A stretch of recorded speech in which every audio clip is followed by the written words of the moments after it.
Hi guys, Tony Rice from Yarm Martial Arts Academy, Chief Instructor, and welcome to today's videos of Tony Talks. If you just popped on and just come across us, okay, these Tony Talks were generated from our young members when we do what we call our mat chats.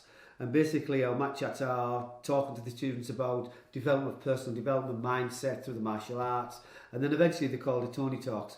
So it's developed into this series of conversations, shall we say, to camera in regards to personal development through the martial arts and what I've learned. And today I want to talk about leadership. A lot of people think leadership is about, being the top dog, being the CEO, being the man of the thing, similar to self-leadership of chief instructor, leading the team, leading the students and stuff like that. But basically, guys, leadership is for everyone. And that's my belief. We try to teach this to the students in regards to, being limitless and thinking limitless, that there's nothing holding them back. And the only person that holds them back is themselves.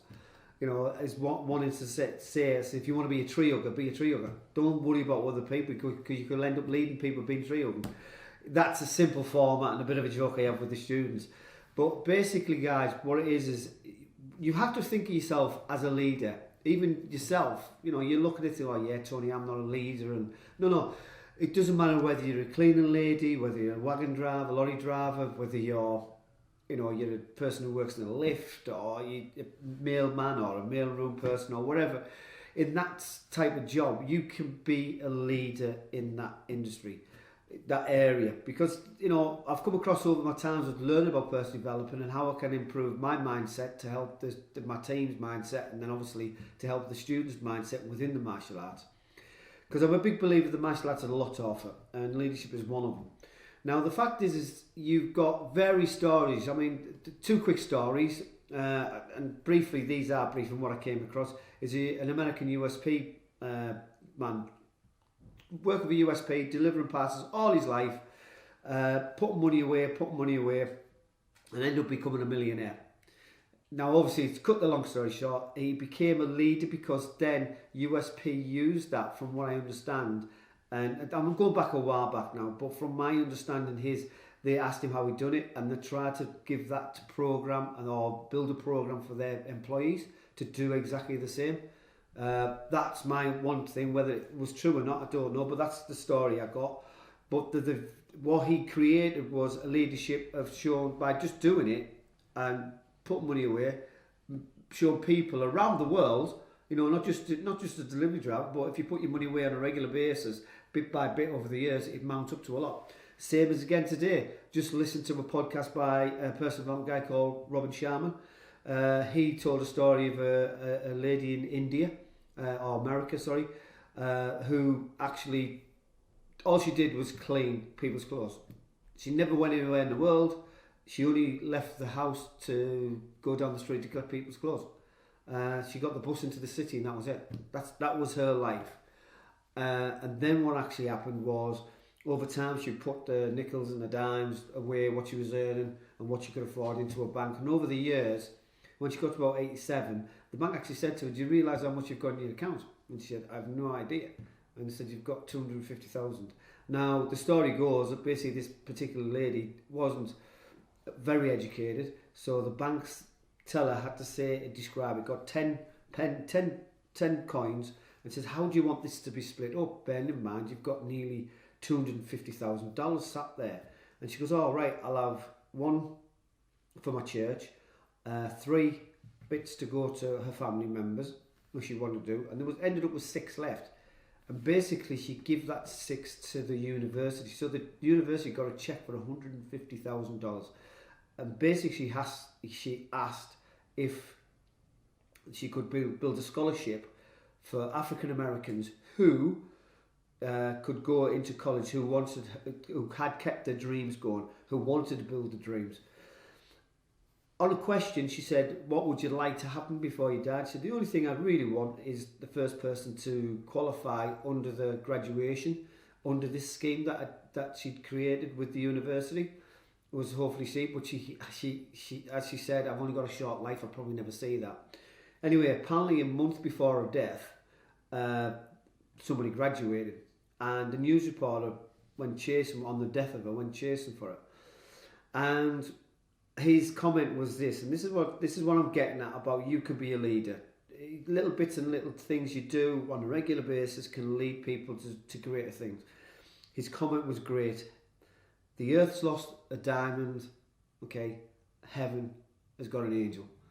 And what he was saying, he said, without her, I wouldn't be here. And that made him go, right, I have to create a life and a legacy that she did. So that young man is now gone, whether he has or not, I don't know. But basically, he's gone on to create a legacy. And then in Robin's comments, there was a billionaire, can't remember the guy's name, and he turned around and said, if she can give 150,000, I can certainly give away $1 billion. And he created an old legacy in universities around America, from what I can gather.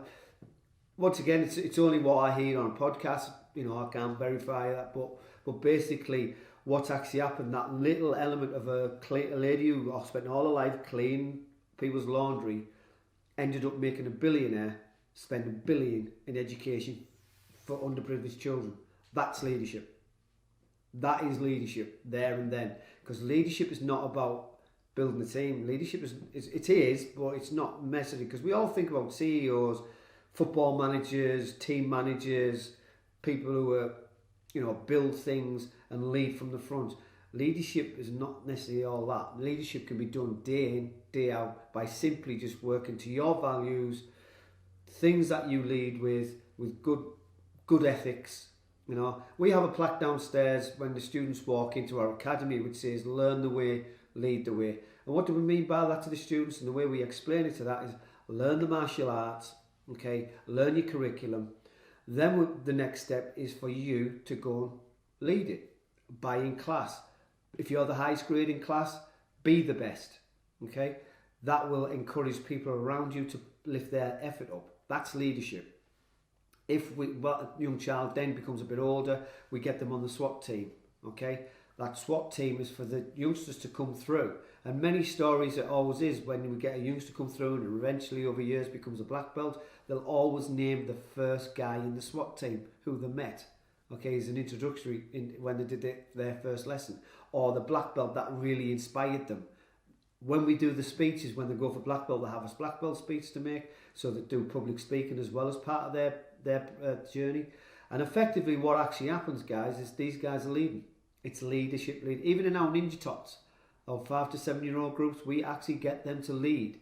We always say to the highest grade, you the highest grade, we want black belt excellence, we want you to lead. He doesn't have to say anything, he just has to put the best effort into his punches and kicks. And we know for a fact as instructors that just leads the class. He ki-aps allows, ki-ap is a shout, okay? It's like a ki-ai in Japanese, ki-ap in Korean, and English it's just a shout where, we all know when the punch is that, ugh. Basically, he's the loudest, and that just gets generating the crowd, the students to go even better and put more effort into it, and that is leadership. You don't have to be always the front man. Within a team, you can be, and that's a team captain, but not to say the team captain's the main man of every game. There's somebody else who just comes to the fore and leads it, becomes the best man of the match. That's why we have the best man. It's all about the best man was given for leadership. So have a think about that, guys, in regards to leadership.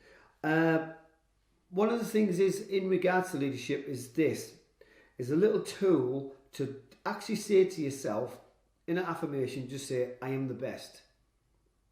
I'm always the best, I am the best. And if you keep repeating that consistently in your mindset, your body starts replaying that in your head. And it replays it in your body as well, because you become more confident with yourself. And you go out and you do that and you don't think of what other people are thinking. But basically, that's one thing that holds people back from leadership is fear. But that's another subject in all itself. So I hope you enjoyed that little talk, guys. It's a little talk we talk a lot about in the Ninja Tots and the Karate Kids area, is about leadership. And remember, you are leading even if you don't think you are. Hope you enjoyed that video, guys. If you want to see the previous video, just simply click that one. And if you want to see the playlist of Tony Talks, press that one. And if you want to subscribe so you get all the videos from Tony Talks and all the other various videos we put up on our channel, on Yarm Martial Arts channel, just simply subscribe. Thanks very much for your time, guys. Have a great day. All the best.